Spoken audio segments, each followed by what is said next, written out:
Olá, amigos do YouTube, está começando mais uma edição do Bom Dia Mercado. Sejam todos muito bem-vindos a esse canal. Meu nome é Theo Borges.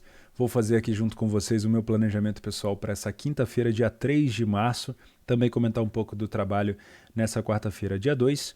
Temos uma quinta-feira um pouco mais tranquila relacionado a essa quarta e a essa terça-feira, antes de um fim de semana bem corrido, tá bom? Vou começar então falando sobre essa quarta-feira que está ainda acontecendo. Alguns jogos eu consegui trabalhar, vocês estão vendo aí na tela o meu planejamento de ontem. Já coloquei aqui as grandes probabilidades que eu imagino para essa quinta-feira, tá? Lembrando que grande probabilidade não é uma dica de entrada, é só para você acompanhar ao vivo e ver se realmente está tendo leitura, tá bom? Eu preciso atualizar a minha folha de anotação sobre elas, cotações, se realmente teve sucesso ou não, porque eu acho interessante fazer esse tipo de anotação para saber se, quem sabe, se eu fizesse essas entradas pré-live, se elas dariam resultado, mas o intuito não é deixar como se fossem entradas pré-live, tá?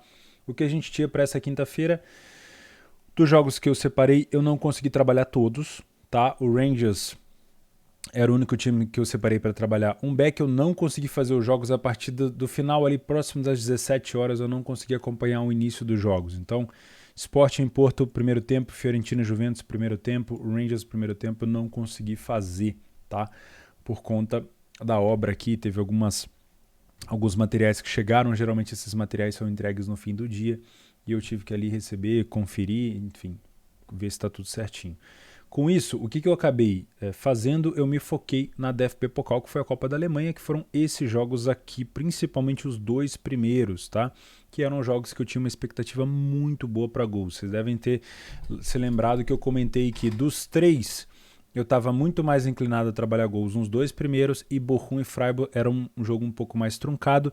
Nesse momento que eu estou gravando, Bochum e Freiburg estão empatando 1-1 na prorrogação, segundo tempo da prorrogação, tá? Vou até colocar aqui para vocês verem, ó, no Flash Score. Tivemos uma goleada do Leipzig para cima do Hannover, com todo respeito, foi uma goleada com muito fácil leitura, tá? Deu para trabalhar o mercado de gols aqui de uma maneira muito tranquila, na minha humilde opinião. Desde o início deu para ver que o Hannover iria se expor bastante. E depois do 2-0, eu acabei entrando com uma stake de over também na goleada do Leipzig, porque o Hannover foi obrigado a sair pelo fato de ser um jogo só, deixou a defesa completamente desorganizada, desguarnecida, chegava homens do Leipzig com 3 contra 1, 4 contra 2, então foi nítido a questão a Juventus acabou de marcar um gol aqui. Foi nítido a questão dos espaços que o Leipzig teria, por isso que eu deixei correr também uma moeda de over nessa goleada.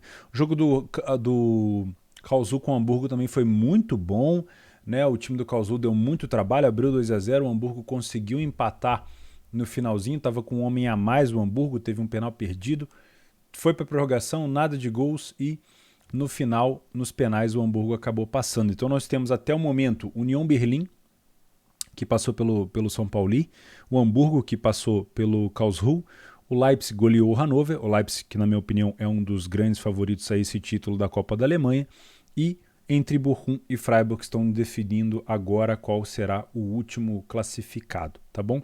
Nesse momento a Juventus acaba de confirmar o gol, eu não sei de quem foi o gol aqui da Juventus, deixa eu confirmar. Gol contra do Venucci, acho que é zagueiro, provavelmente homem de defesa ali da Fiorentina. No finalzinho, estava aqui aos 82, 93, praticamente no último lance, né? A Juventus vai levando a melhor aqui. Tá passando uma promoção da Betfair, não é minha, mas como é parceiro aqui do canal, deixa passar, não tem problema não, tá? Não consegui acompanhar nenhum outro jogo a partir das 17 horas, infelizmente. O Rangers venceu, o Celtic venceu, nada mudou na Premiership na Escócia. O Chelsea tomou um susto, né? O Chelsea contra o Luton, ou Luton, não sei como se fala. Deixa eu dar uma espiada aqui. Saiu atrás do placar, empatou, tomou 2-1 e aí foi virar com o gol do Timo Werner e do Lukaku no final. O West Ham foi eliminado pelo Southampton. Me parece que a gasolina do West Ham está começando a se esgotar, né?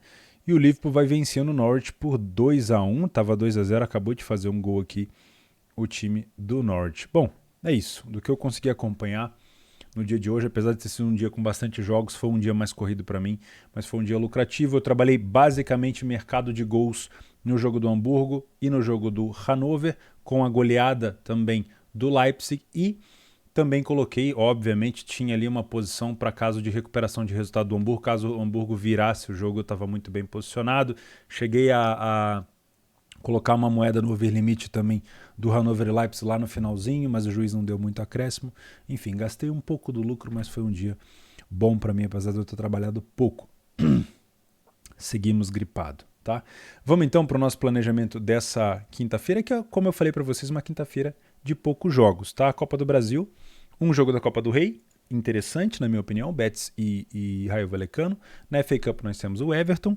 Na Libertadores da América, um jogo de gigantes da Libertadores, né? Atlético Nacional e Olímpia. Alguma coisa no Campeonato Argentino, temos uma Copa da Bélgica, faz muito tempo que eu não trabalho nada na Bélgica, talvez possa ser um caminho, não sei. A Copa da Holanda, acho que aqui pode ser interessante acompanhar o time do Ajax. Na Taça de Portugal, a gente tem o Tondela enfrentando o Mafra, o Tondela que está na primeira divisão, acho que o Mafra está na segunda, né? A Superliga da Sérvia, que tem o Partizan, Estrela Vermelha, Suíça com Basel e St. Gallen, Copa da Turquia, com nenhum time que eu conheço, é isso, né? Uma quinta-feira bem mais vazia, vai ser bem rápido aqui, vou tentar fazer uma análise bem rápida com vocês, tá? Vou começar pelo primeiro jogo do dia. Antes, falando sobre as promoções da Betfair, vou deixar aqui embaixo uma promoção inicial para você abrir a sua conta e ganhar R$200 de bônus. Quem acreditou na classificação do Fluminense com aquela odd de 12, foi muito bem. O Fluminense venceu o Milionários por 2-0 em São Januário, tá? E passa mais uma fase aí na pré-Libertadores. Então nós temos o Betis contra o Raio Vallecano. Eu vou puxar a estatística, obviamente, da La Liga. Vocês considerem que isso aqui é Copa, então a gente tem que saber lidar, assim como eu falei para vocês que a Juventus, o primeiro jogo da Inter com o Milan, também precisa lidar um pouco com essa questão de quando é Copa, quando não é, como é que a gente entende e interpreta a vontade do time, o quanto ele vai se arriscar no final, para também não estar se expondo para quem trabalha gols em longas exposições e acabar se frustrando, porque competição de mata-mata é um pouco diferente, né? Tem que saber lidar um pouco mais. Deixa eu até confirmar aqui, eu acredito, tenho 99% de certeza que é jogo ida e volta. Ó, jogo de volta, resultado no primeiro jogo foi 2-1. Exatamente, esse aqui já é o jogo da volta. Ou seja, o Betis ganhou o primeiro jogo por 2-1 e vamos aprofundar um pouco nessa estatística aqui do Betis. Percebam que o Raio Vallecano, quando ele sai do seu estádio, ele tem um desempenho pífio, né? Um desempenho horroroso, né? São 12 jogos fora com apenas uma vitória. 17% dos jogos apenas ele é o primeiro a marcar. Tem uma defesa que sofre, em média, 1,75, quase 1,80 gols por jogo fora e marca menos do que um gol, quase meio gol por jogo. Então é um tipo de equipe que não te passa segurança quando você vai jogar, quando você vai trabalhar a favor dela, né? Já contra é um pouco mais tranquilo. Nós temos do lado do Betis um time que venceu relativamente bem dentro de casa para os padrões do Betis. Eu acho que o Betis está tendo uma temporada bem acima da média, né? Inclusive agora se classificou na Europa League, né? O primeiro a marcar também não é muita coisa, em 46% dos jogos. O ataque do Betis está muito bem esse ano, quase 2 gols por jogo, uma defesa sólida dentro de casa. Tem um destaque aqui para as bolas paradas, tem uma boa bola parada o time do Betis, contra uma defesa de bola parada também boa do Raio Vallecano. Então, apesar do Betis ter isso como uma arma, o Vallecano costuma defender bem esse tipo de situação, tá? Então, pode-se anotar isso daqui? Eu acredito que sim. É um fator interessante para se ter como parâmetro, mas eu acredito que a gente vai ter aqui uma defesa do Raio Vallecano bem postada, tá? Como a gente já teve o primeiro resultado de 2-1 do Betis, e eu acho que foi do Betis, né? Se eu não me engano, o último jogo dá para ver aqui, ó. 2-1 para o Betis. A necessidade é toda do Vallecano. Vencer o Vallecano fora de casa não foi tarefa fácil, o Betis conseguiu e agora vai ter um Vallecano vindo para cima. Isso faz com que seja um jogo pautado para gols? Será que a gente pode interpretar desse jeito? Pelo fato do Vallecano agora precisar do resultado. A gente já viu, pelo menos utilizando ali a Copa Itália como base, que os segundos jogos costumam ser mais abertos que o primeiro. Porque geralmente a gente tem um fator de necessidade, né? É igual você pega agora uma DFB Pokal, uma Copa da Alemanha, quando tem um jogo só, é aquela maluquice. Um time marcou, o outro precisa se expor. Aconteceu hoje com o Hannover tomou uma goleada. Então, a gente tem que saber interpretar. Acho que sim. Acho que o jogo pode ser um pouco mais aberto, porque o Vallecano precisa do resultado, vai ter que ir para cima. E o Betis não pode só se defender, vai ter que aproveitar os contras. Então, se eu fosse trabalhar um gol nesse jogo, eu já viria com uma expectativa de trabalhar 2 ou 3. Né? Mas não é o estilo de jogo, por eu não trabalhar tanto as equipes espanholas, que eu viria para trabalhar gols. Se eu for trabalhar alguma coisa, vai ser match odds. O que me incomoda um pouco? Essa cotação mais baixa do Betis. Eu sei que é o melhor time, eu sei que o desempenho do Vallecano fora de casa ele é ruim, mas 1,70 para o Betis me indica que o mercado já está no mínimo em relação ao que ele pode descer, e o Betis provavelmente vai ter um time do Vallecano muito afim de jogo, vai entrar o Vallecano muito pilhado, e essa odd do Betis provavelmente não tem campo para correção para baixo. Provavelmente essa odd do Betis ou estabilize, com o Betis cumprindo o que é esperado, ou corrija. Mas trabalhar contra o Betis provavelmente vai ser uma situação mais arriscada, porque o Betis é um time muito bom ofensivo que marca muitos gols. Né? Então, percebam um cenário desconfortável de quem é trader que trabalha match odds. O cenário que eu vejo é um Betis favorito sem necessidade de vencer. Isso me induz a tentar buscar algo contra o Betis.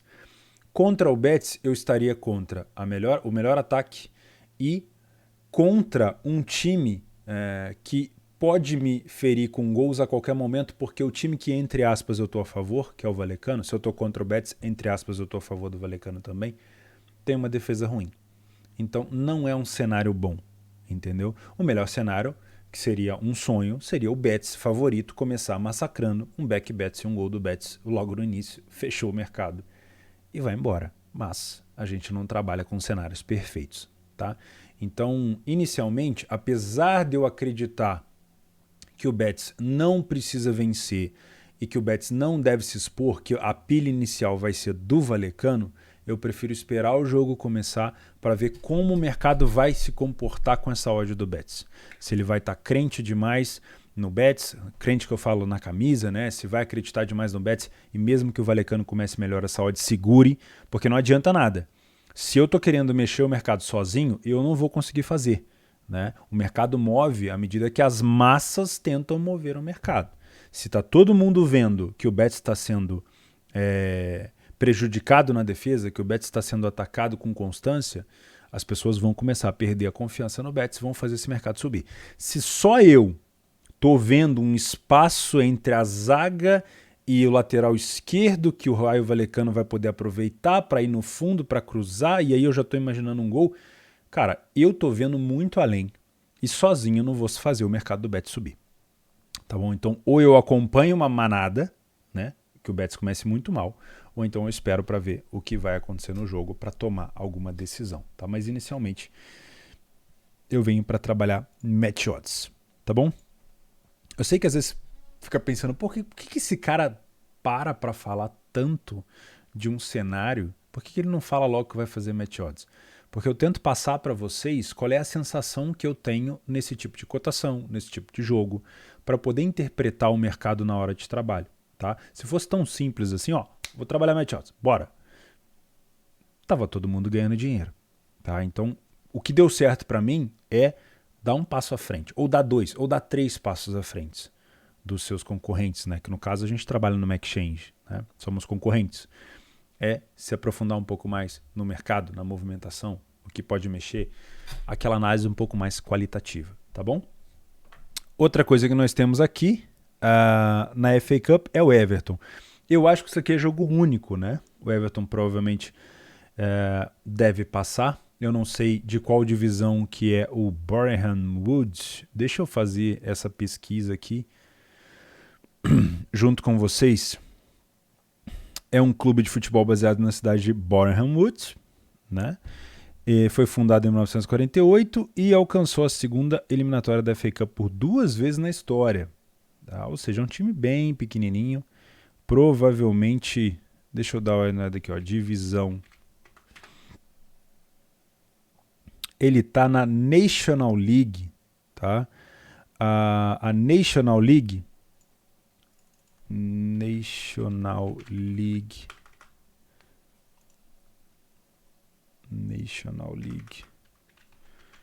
Inglaterra. Qual é a divisão da National League? A National League é a Liga Nacional, a 5ª divisão do campeonato inglês. Então, obviamente, a gente tem aqui uma desproporção muito grande, né? O Everton é um time que se reforçou bastante nessa última janela e deve vencer o confronto, mas com essa cotação de 1,14, eu, para os meus métodos, prefiro ficar de fora. Um jogo que eu quero muito observar é o AZ Alkmaar contra o time do Ajax, tá? Eu tenho aqui informação sobre os dois times. O AZ é um time muito bom, apesar de não viver uma excelente fase, né? Ele começou bem mal a temporada. É um time que dentro de casa tem 75% de vitórias, é mais ou menos o mesmo número do Ajax fora. Estou usando, obviamente, na Copa da Holanda, números do campeonato holandês da Eredivisie, tá? Ataques muito bons, inclusive o AZ dentro de casa é melhor do que o Ajax fora. A defesa do AZ é um pouco mais vazada, tá? Já o Ajax tem uma defesa muito boa. São 2 ótimos times de bola parada. Deixa eu já marcar isso daqui para a gente não esquecer. Tá? O Ajax começa com uma cotação de favorito de 1,66. Em relação a contra-ataques, como é de costume, o time favorito está melhor nesse tipo de situação.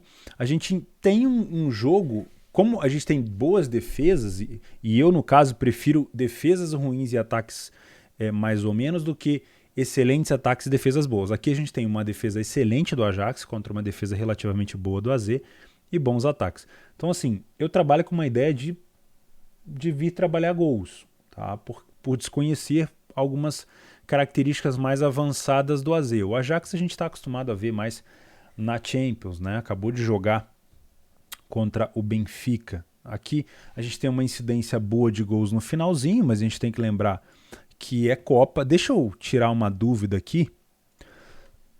Perdão. Se é jogo ida e volta, eu acho que é mata-mata, hein? Eu acho que é jogo só de ida. Tabela. Eu tô achando que é jogo só de ida. Deixa eu buscar aqui, ó. A gente tá nas semifinais.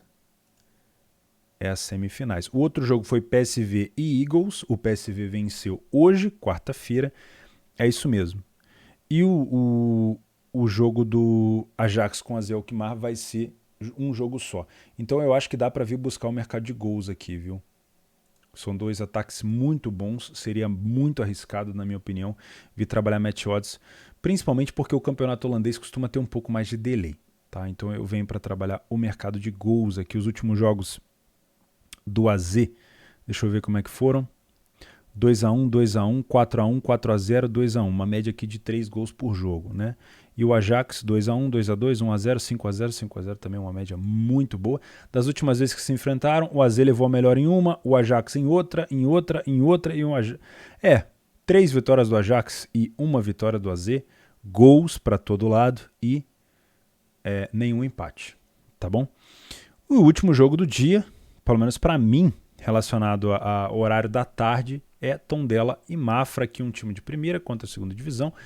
Eu não sei como é que está o Tondela no Campeonato Português, vou tirar essa dúvida agora. Tá? Eu acho que é jogo de ida e volta, então existe uma interpretação diferente, como eu falei para vocês. Uma coisa é você ter DFB Pokal e essa Copa da Holanda com um jogo só. Você vê que o PSV e o Eagles foi 2-1, ou seja, já foi uma incidência maior de gols. Para esse fato de ter jogo ida e volta, por exemplo, o Sporting com o Porto, nesse momento o Sporting vence por 1-0 o time do Porto. Deixa eu confirmar aqui.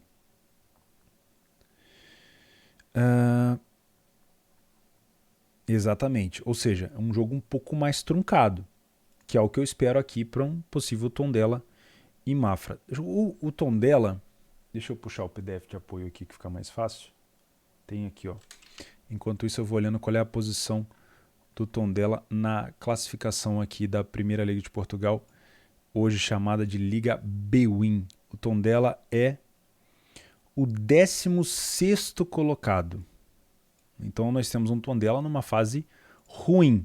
Dentro de casa é um time que tem aqui a 15ª colocação com apenas 4 vitórias. Ou seja, sendo bem sincero, nada de especial na equipe do Tondela, tá?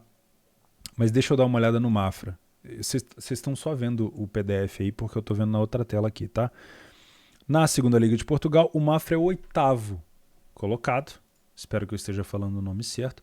E fora de casa tem 6 vitórias em 12 jogos, tá? A gente tem uma cotação no Match Odds de 2,15, favorito para o Tondela. Eu acho que aqui é por conta das, entre aspas, prateleiras de divisão, né? O Mafra hoje ocupa a 2ª divisão. A defesa do Tondela chama atenção por ser bem ruim, tá? São 24 gols tomados dentro de casa. Não é um time que consegue fazer uma manutenção boa de vitória em casa, somente 4 vitórias. Somente em 8% dos jogos, aqui no caso um só, ele ficou sem sofrer, tá? Já o Mafra fora, estou usando estatística aqui da Segunda Liga de Portugal, que eu tenho acesso, tá? Não tenho acesso a bolas paradas deles, mas do Tondela, perdão, nada de especial, né? Talvez um time que defenda um pouco mal. Mas o Mafra não tem um bom ataque, tem uma defesa relativamente boa. Me parece também um jogo mais inclinado para um under, tá? Seria muita ousadia da minha parte vir trabalhar gols aqui em 2 times que eu não conheço tanto. Então, como essas cotações estão bem parelhas, se eu quiser trabalhar algo aqui também seria relacionado a um layer pior equipe, ao match odds, a movimentação. Tá bom? Nesse momento, o Porto acabou de empatar 1-1, que eu estou gravando o vídeo aqui, ou seja, segue um pouco truncado ali o jogo, 60 minutos de jogo, um gol para cada lado, tá? Na Copa do Brasil, ontem tivemos a eliminação do Grêmio, né? Uma surpresa. O Grêmio, pô, várias e várias vezes campeão da Copa do Brasil. E temos o Inter agora jogando nessa quinta-feira contra o Globo. Que mais? O Atlético Goianiense, também é um time de relevância hoje no cenário nacional. E o Ferroviário,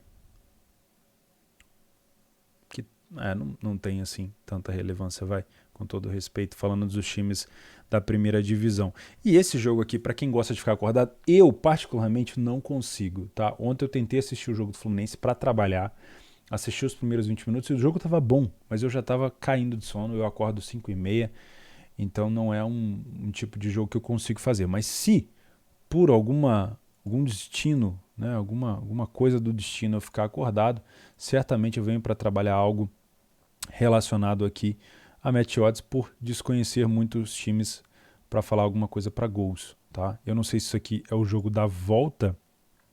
Deixa eu dar uma olhada aqui no dia de amanhã, dia 3. Olha, o Freiburg acabou de marcar no finalzinho, nos últimos segundos da prorrogação. O rapaz ele não ficou feliz não. Eu acho que é jogo de ida e volta e o primeiro jogo entre eles foi 3-1 pro Olímpia. Não, aqui já fica mais complicado de trabalhar match odds. A não ser que eu venha para trabalhar um Lei Olímpia, né? Porque é um time que não precisa do resultado, tá bom? Coitado do Bochum. Acabou tomando um gol bem no finalzinho. Deve se classificar então o time do Freiburg, se for confirmado. E nós teremos Freiburg, Union Berlin, Leipzig e Hamburgo nas semifinais da DFB Pokal. Meus amigos, hoje está um dia bem fraco, né? Eu venho, como vocês sabem, com competições que eu não trabalho tanto, então é possível que eu não faça nada, mas pelo menos o planejamento está feito. Espero que eu tenha ajudado vocês de alguma forma. Se eu ajudei você de alguma forma, não deixa de se inscrever nesse canal e ativar as notificações. E claro, se quiser também me seguir no Telegram para acompanhar o meu dia a dia de trabalho. Tem as redes sociais aí também, o Instagram, o meu blog, para você aprender um pouco mais sobre trade esportivo. E caso você goste, deixa eu colocar aqui para vocês, ó. Tá tudo escuro aí, mas deixa eu colocar aqui o artigo que eu já publiquei lá no blog oficial da Betfair. Já falei sobre a 25ª rodada da Bundesliga 2. Toda semana eu escrevo lá sobre a Bundesliga 2, é uma competição que eu adoro. falei sobre essa 25ª rodada, onde teremos alguns jogos bem bacanas, com destaque para São Paulo e Karlsruhe. O Karlsruhe que acabou de ser eliminado agora na DFB Pokal, com uma partida bem difícil para cima do Hamburgo. Ouso dizer que se não fosse o cartão vermelho, o Karlsruhe teria dado um pouco mais de trabalho. Né? Também temos Darmstadt e Heidenheim, enfim. Vocês que gostam da Mons 2 assim como eu, vou deixar o link aqui embaixo para vocês acompanharem. Valeu, obrigado pela companhia de sempre. Sexta-feira a gente se vê. Um grande abraço a todos e falou!